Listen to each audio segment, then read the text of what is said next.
Hello everybody, welcome to the Module 2 product. It's me, Devansh Dalal, and let's get started right away. In the Module 2 product, we were told to analyze different types of literature from different time periods and tell what they're about and just tell their outcast and, gives a little bit of historical criticism and background and all. So let's get started with our main piece that we focused majority of Module 2 on, Hamlet by William Shakespeare. Hamlet is one of the most famous plays in all of history, if not the most famous play. And when I was growing up, I would always hear that soliloquy or monologue, "To be or not to be is the question." And you know, I'm pretty sure a lot of us heard it when we were young, and like now we read it like, oh, it's in Hamlet, So let me just start off with a brief little summary. It starts off with the death of Hamlet, Hamlet of Denmark, and um, so there's two Hamlets. There's a King Hamlet that dies, and then there's Prince Hamlet. So then Prince Hamlet comes home because his father had died, and he's there, like he's obviously there in mourning, and he's feeling sad. And um, what surprises Hamlet when he goes there is that King Hamlet's brother Claudius is now on the throne and has married King Hamlet's widow Gertrude, and so Queen Gertrude is now married to the brother of King Hamlet, which is Claudius, and that just kind of doesn't sit well with Hamlet because he's like, how can my widowed mother marry my uncle? And so that just that kind of just doesn't make sense. So after that, Hamlet starts seeing this ghost, and this ghost, um, like this ghost just kind of like tells Hamlet to avenge the murder of his father, and uh, basically the ghost kind of like whispers in Hamlet's ear and tells Hamlet that Claudius and Gertrude together killed his dad. So now he has to go take revenge and avenge his dad's death. And so while this is happening, Laertes, um, who is the son of the king's advisor, who's Claudius's advisor, Polonius, I think that's how you say his name, Polonius, um, is about to go back to France.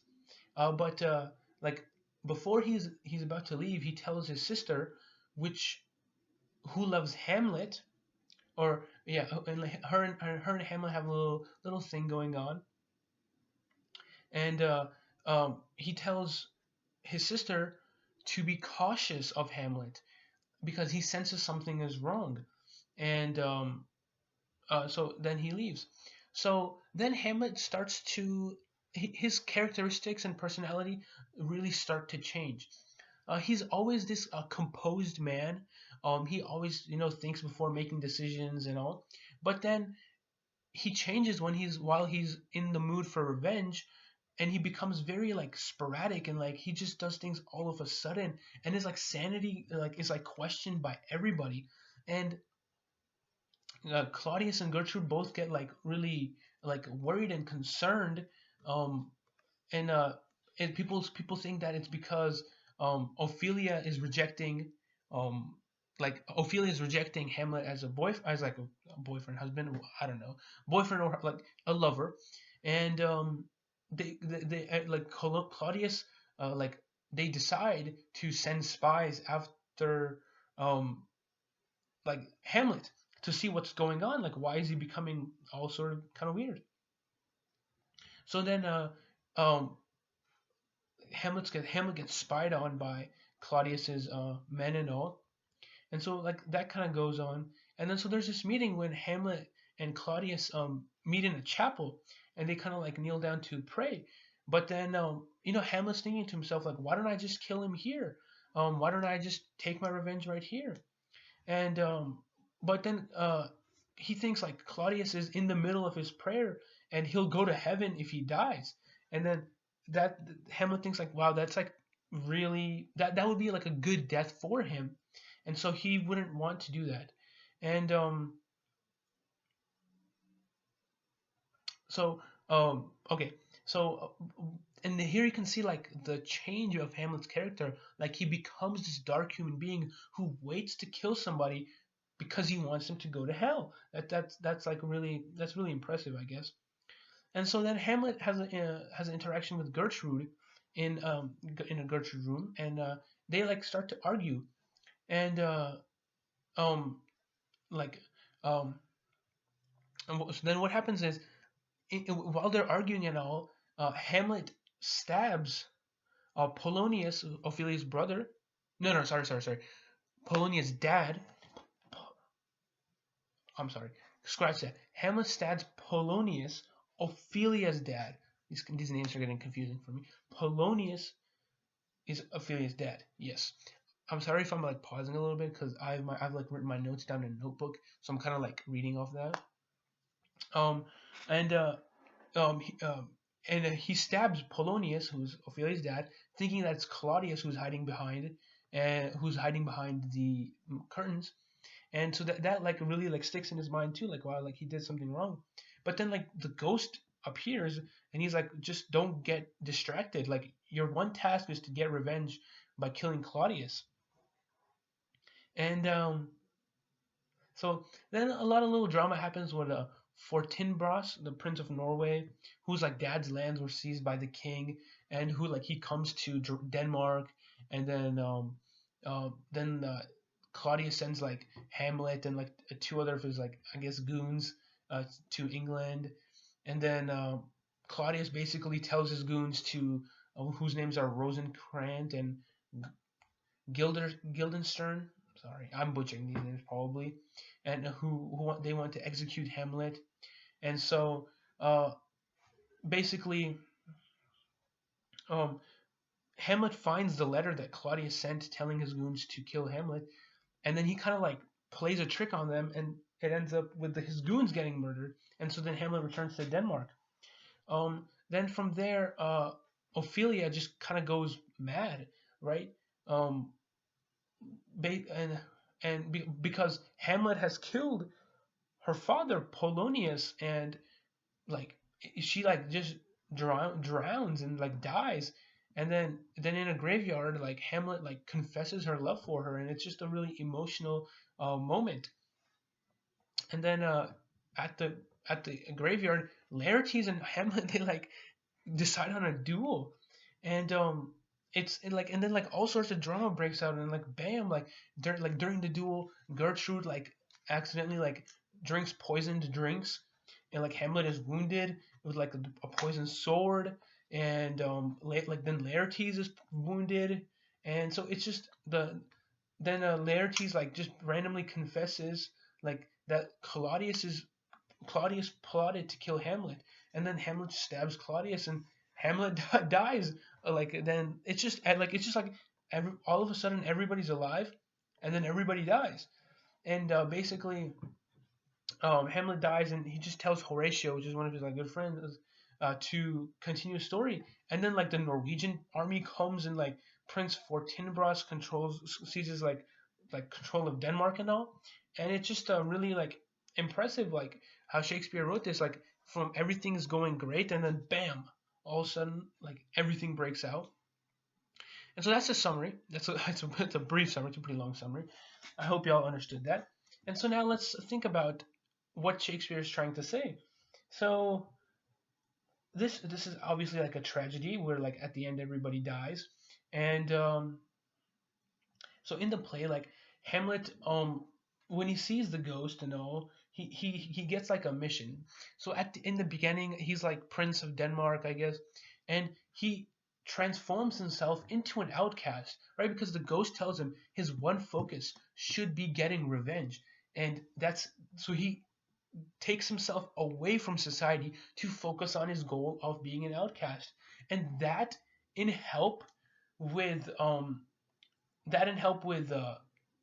Claudius and Gertrude kind of like like quote unquote expelling him, or like kind of like acting in a certain way to him, just kind of makes him a true outcast.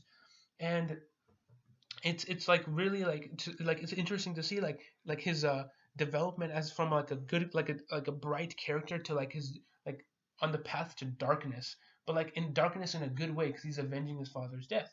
So that's really interesting to see. So then some historical criticism. So obviously Hamlet was written by William Shakespeare. It takes place in the late 16th century, and it's basically talking about like reform and of corrupt rulers in politics and in Europe, which at that time like politics were basically controlled by one single king with like small knights and like the feudal system, and it's a tragedy because it like resembles the time period he lived in. Right in the 16th century, not much great was going on. You know, there were a lot of deaths.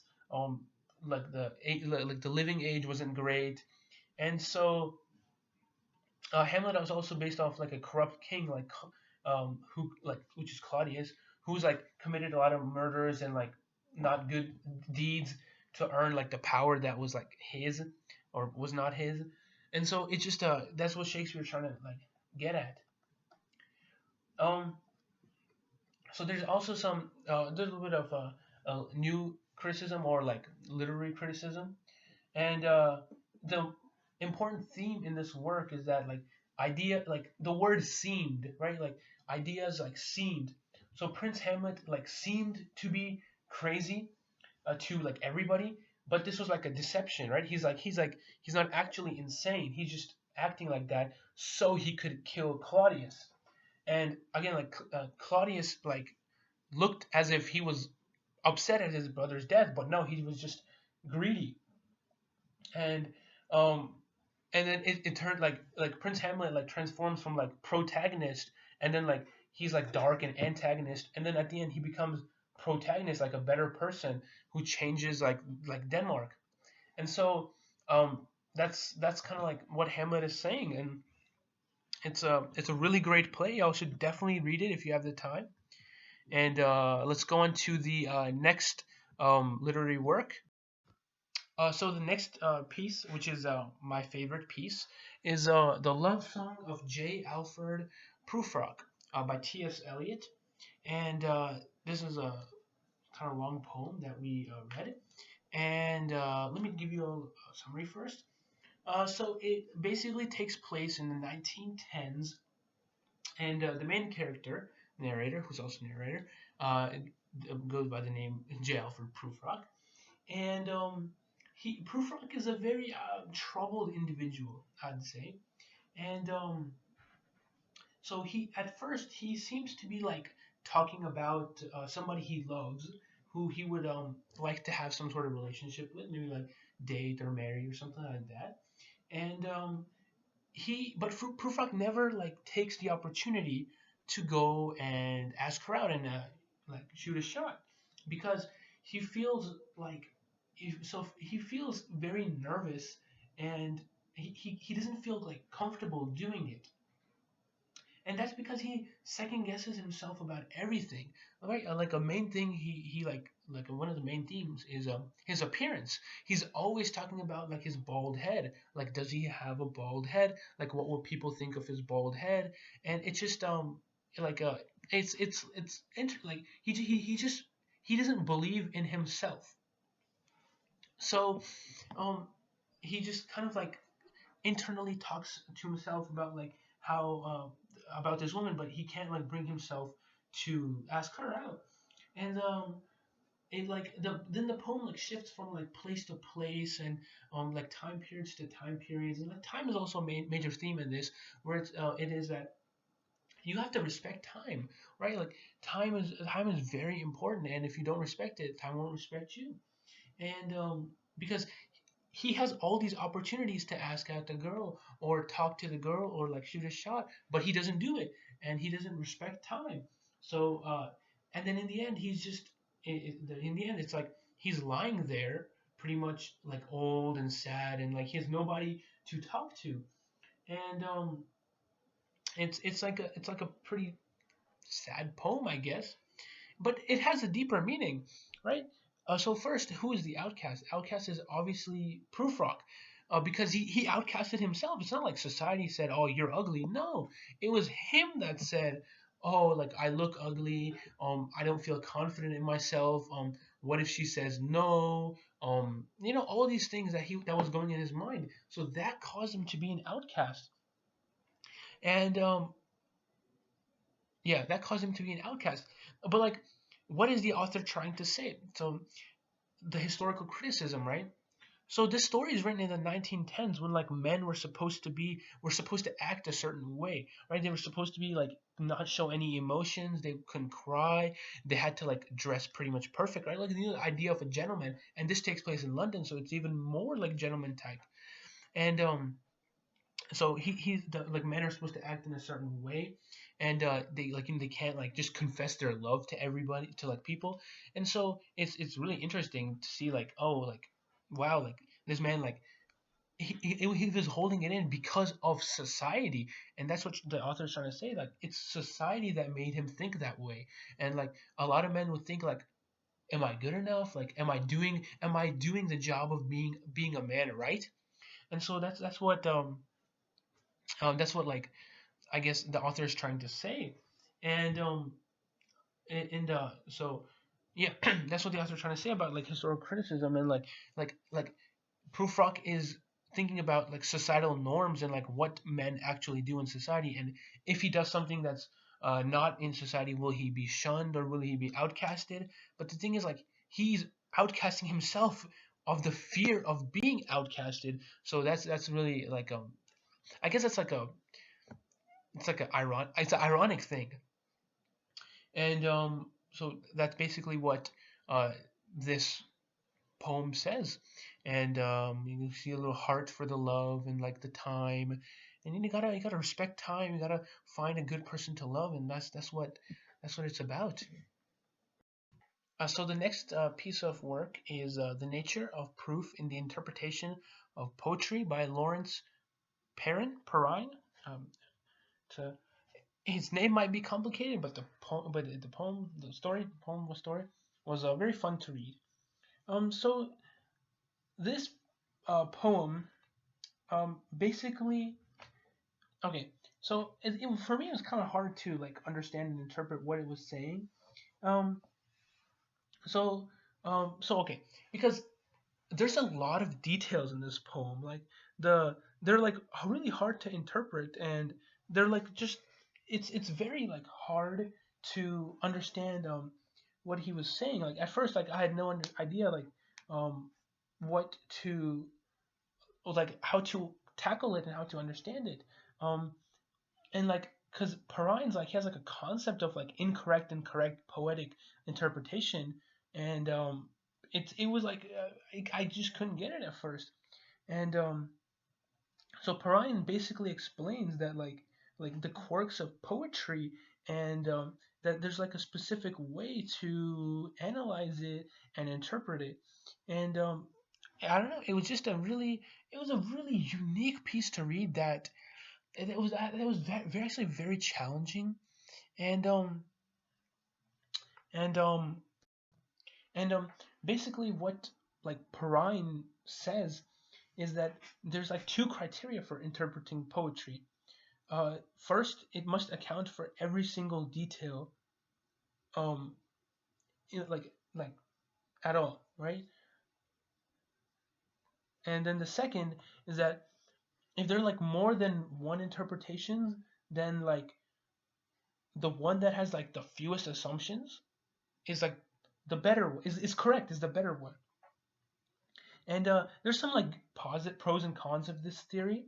And so then Perrine says like he demonstrates this theory by like interpreting Emily Dickinson poem, right? Like famous author, we've all read her. And like when you we all like and then when I read her, like the poem he describes it, I like I pretty much interpreted it in the exact way Perrine said his students had. But he tells that like that is a wrong interpretation, and like almost everybody is wrong. And so and then I used his method of like make less assumptions and all, and I like made a better interpretation. And so it says who is the outcast. Um, there's no like outcast, but like I felt like I was outcasted, if you know what I mean. Because basically like he basically told my entire interpretation like of poetry I've ever done is wrong, and so I basically just kind of I felt wrong, and it was kind of weird uh that like the outcast was not somebody in the story, but the outcast was me, and that like I felt pretty like outcasted due to me getting it wrong, and the author like Perrine basically like wants you to interpret it in your way, but your way should be the correct way. So it's kind of like a little confusing for me to understand that. But it was like it was good nevertheless. It was a very like thoughtful philosophical kind of story. So the next two poems or pieces of work are Lament and Dirge Without Music by Millet. And her full name is Edna Saint Vincent Millet, but let's just go with Millet right now because it's short. So let's start with Lament.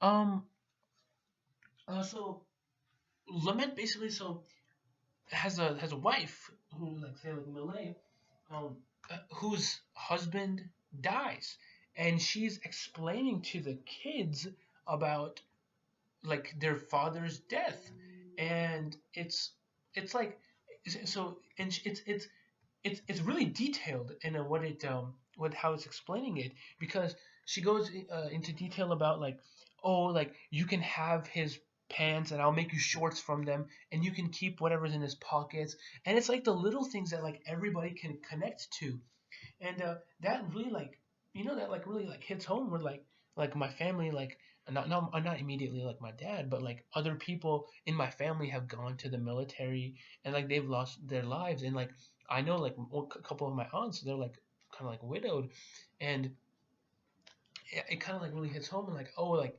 I know that like when my aunts were explaining this to their younger kids, that to their kids that like your your father's dead, like it's really hard, and um it just kind of like really hits home, and like it was like it was a very nice poem. Like I really enjoyed it, and it was like a very emotional poem, and so like I really liked it. And then the second one was a dirge without music. Is it Dirge or Dirge? I'm sorry if I'm pronouncing it wrong. I'm really sorry. And so it's about how a person like hasn't accepted the truth about like somebody's death, and they were like the two people, they were like lovers, and and they're like the person hasn't accepted the death, and the person kind of like remembers like how the person that died like looked, and how they made him feel, and like the times they had together, and I feel like this is a feeling that I guess almost everybody has had or will have in their life, or like let's say like when you're married and you're like you lose your husband, or like you lose your kids, or you lose your parents or something. It's like the first step of every like process of death is like denial, right? So denial is like the first step that like somebody goes through, and so it's a poem that like everybody can attach themselves to, you know, and um yeah, like, and so let's get so for some historical criticism, what it is hold on, let me take a sip of water. So what it is that Millet's husband, I researched this. Millet's husband died after a stroke, right? He had he removed like a lung, like he had like a tumor in the lung, so they removed it, and then he died of a stroke. And so that like really like hit Millet as like, wow, like my husband died, and Millet like went downhill. Like she started binge drinking, and like became a super duper like alcoholic, and she had to like be checked into the hospital and rehab. And this is it, like death is a big theme in her poems because she experienced it herself, and like she went through like traumatic experiences, like um where she was where she basically like drank herself almost to near death.